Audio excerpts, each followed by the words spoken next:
algunas de las cifras que nos comparten a través de la Alcaldía Mayor de Bogotá de lo que significa la ejecución por parte del IDPC en el año 2022. Se han hecho 79 intervenciones en bienes muebles, inversión de 315 millones aproximadamente, esto a corte del 15 de noviembre, lo que se puede invertir en un año de 315 millones de pesos. Natalie, quiero preguntarle, pues, iniciando con usted, ¿estos 315 millones son suficientes para todo lo que existe en la ciudad en cuanto a patrimonio?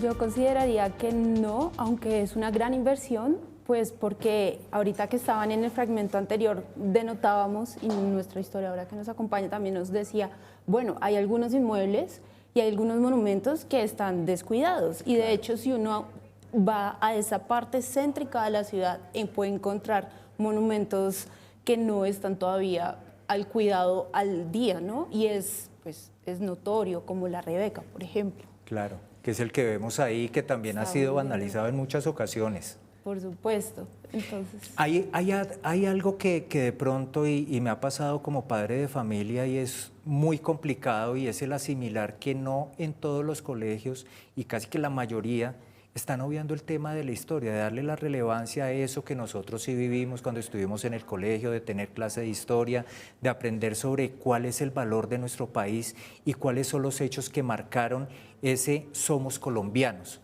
¿Hace falta la historia en los colegios? Hace falta la historia en los colegios, hace falta la historia de la ciudad en las universidades, muchísimo, ¿no?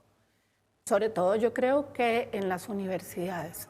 Digamos, los arquitectos no necesariamente estudian historia de la arquitectura de la ciudad, ¿no? Es más importante el ejemplo francés, pero no qué estaba pasando en Bogotá.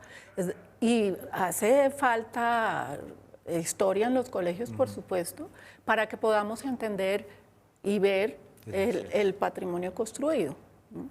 Es un problema grave, yo lo he visto a lo largo de los años, la falta de desconocimiento y la falta también de sentido de pertenencia. Porque, por ejemplo, ¿qué pasa con la Rebeca? La pobre Rebeca no es que ahorita esté deteriorada, sí, claro, es que ha ido de aquí, del timbo al tambo, porque como esto volaron el Parque del Centenario porque había que ampliar la calle allí, entonces desapareció el Parque Centenario, eso ya no tenemos ni idea qué era. Entonces, la corremos por aquí, sí, de eso se salvó, entonces pongámosla allá. No, ahora nos la vamos a llevar a una universidad. No, entonces ahora devolvámosla. Entonces llegaron unos y a propósito de vandalismo, y esto sí hace muchos años, para burlarse de la Junta de Censura, que dijo, es una estatua desnuda, no puede estar en la calle. Entonces los otros hicieron una intervención, esto era en los años 60, y entonces vistieron la Rebeca. Es verdad. Sí, entonces la pobre Rebeca se ha convertido, y no sabemos por qué finalmente ha sobrevivido, pero muchísimos no han sobrevivido, es decir, de los no sé cuántos que habían puesto en el Parque de la Independencia, pues quedan muy pocos. Casi podríamos decir que es una de las estatuas más resilientes de la ciudad. Sí, yo creo que es una de las más paseadas, ¿no? Junto sí, con los pobres Colón y Isabel que terminaron por allá en la estación de la Sabana, tan bonitos ellos, pero que además ellos no significan mucho, era el pedestal en el que se iba a poner. Natalie, usted que trabaja en el Museo Nacional, ¿si es suficiente el interés de los jóvenes por el tema histórico? Usted lo que tiene de pronto registrado por parte de las visitas de quienes van a los museos, ¿quiénes son los que más visitan en este momento el Museo Nacional? Pues increíblemente los jóvenes es un grupo muy activo, en especial porque tenemos pues en el museo, válgase la oportunidad, distintos programas que acercan a los jóvenes a conocer el museo y conocer la historia a través de estos espacios específicos y espacios generales, el museo de larga permanencia y también cuando hay salas de exposición temporal. Entonces sí hay un interés en los jóvenes y además hay una gran sorpresa porque a veces creen que cuando uno entra al museo pues se va a encontrar un poco con un espacio de vieja data, ¿no? Y la idea es estar renovando nuestros guiones y haciendo posible que se pueda conocer la historia a través de distintas líneas, no solo desde lo decimonónico o del dato o de solamente encontrar una parte de la historia o de arte, sino también desde otros espacios y otros lugares de investigación. ¿Cómo andamos en el tema de difusión? ¿Colabora los medios de comunicación para que se pueda dar de pronto a conocer una agenda de lo que tiene esta semana o por lo menos este mes, finalizando el año, el Museo Nacional y otros museos que están en la capital? Por supuesto, cada uno de los museos usualmente tiene un Instagram que está activo, que no solamente permite tener la agenda semanal, quincenal, mensual, sino que también tenemos esa facilidad de las redes sociales que nos permiten tener los eventos en línea, ¿no? En vivo, en línea, si uno no alcanza de pronto a llegar por alguna circunstancia.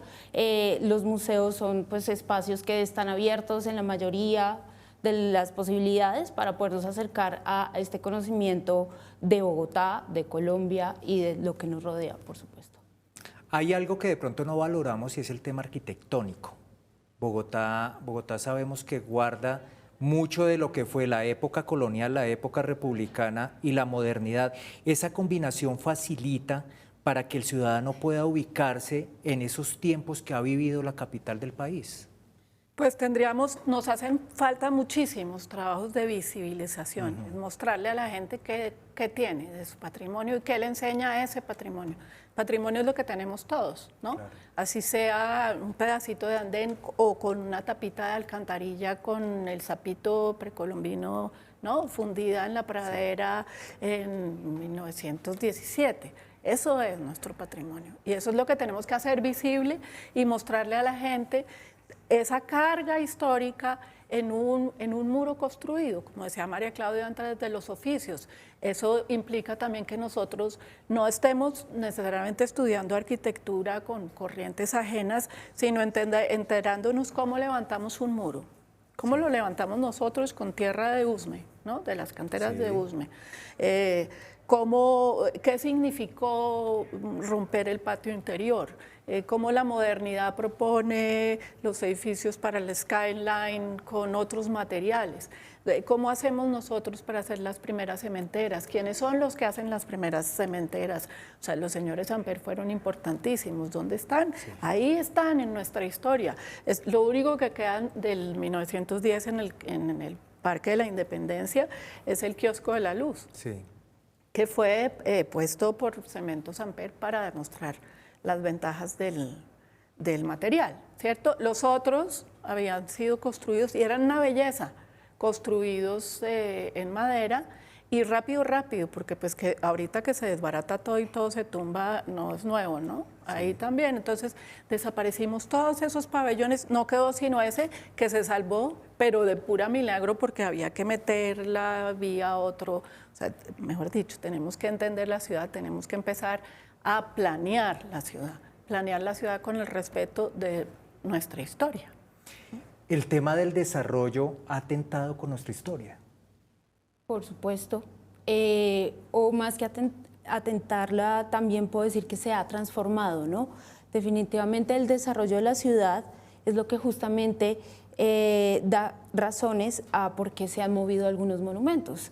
También es una forma de reorganizar la ciudad y también es una forma de resignificar cada uno de los símbolos, porque de alguna manera estos han llegado con unos propósitos o se han mandado a hacer con unos propósitos y cuando son reubicados cambia completamente o puede cambiar completamente esa versión. Entonces, pues Bogotá, Germán Mejía Paoni lo ha dicho muchas veces, es una ciudad moderna que además se va actualizando y con cada transformación urge o causa la situación de desmontar algo para construir algo. Y creo que ese es justamente el espíritu de no solo Bogotá, Colombia, sino de muchísimas capitales en el mundo, ¿no? Por supuesto, hay ciudades museo, como digamos París, Roma y otras más, Viena, que permanecen más obviamente con sus monumentos donde son y tienen además privilegiados los monumentos porque es parte del desarrollo económico. Digamos que Bogotá, me atrevería a decir de una manera fáctica o totalmente completa, es una ciudad que tiene múltiples economías y aunque es una ciudad que puede ser muy visitada también por sus monumentos, tiene otras economías y otras circunstancias que hacen que pues estemos corriendo monumentos, construyendo calles, reconstruyendo espacios y variándolo. También tiene que ver con nuestra economía, ¿no? Con el manejo de nuestra economía, no es el mismo que otros países, por supuesto.